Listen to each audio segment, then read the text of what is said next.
रोड़ी तालके अस्पताल में 3 ॾींहं ते बि ईपीआई सेंटर बंदि करे वैक्सीनेटरनि मुतालबनि जी मञता लाइ ॻिचीअ में रसा विझी अलामती हड़ताल करे हर एक्टिविटीअ जो बाइकाट कयो।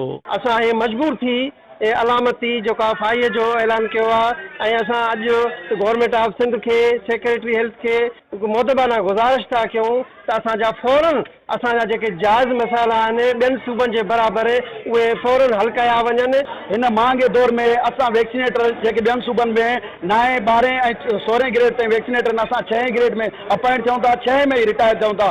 बाला अफ़सरान खे हिन महिल 3 ॾींहंनि खां पूरी सिंध जो कमु बंदि पियो आहे। उन्हनि खे कोई बि नोटिस अचण वारो न आहे त ॿारनि बीमारियुनि खां बचाव जी वैक्सीन ॿारनि खे नथी थिए। असांजो हे 3 ॾींहं आहे ऐं एहतिजाज असांजो एसी ताईं जारी रहंदो जेसीं ताईं असांजा मुतालबा पूरा नथा कया वञनि। वैक्सीनेटरनि जो चवणु हो त सॼी सिंध जा वैक्सीनेशन सेंटर बंदि पियल आहिनि, पर सिहत खाते जे आला अख़्तियारनि पंहिंजूं अखियूं बंदि करे छॾियूं आहिनि। अगरि सिंध में वैक्सीन न थियण करे का वेबा फैली त उन जा ज़िम्मेवार वक़्त जा हुकुमरान ऐं सिहत खातो हूंदो। वैक्सीनेटरनि पंहिंजे हक़नि जी हासिलात लाइ मरण घड़ीअ ताईं एहतिजाजी तहरीक हलाइण जो वर्चन वॼायो आहे। कैमरामैन शेख सलीम सां एडी घुञो, सिंध टीवी न्यूज़, रोड़ी।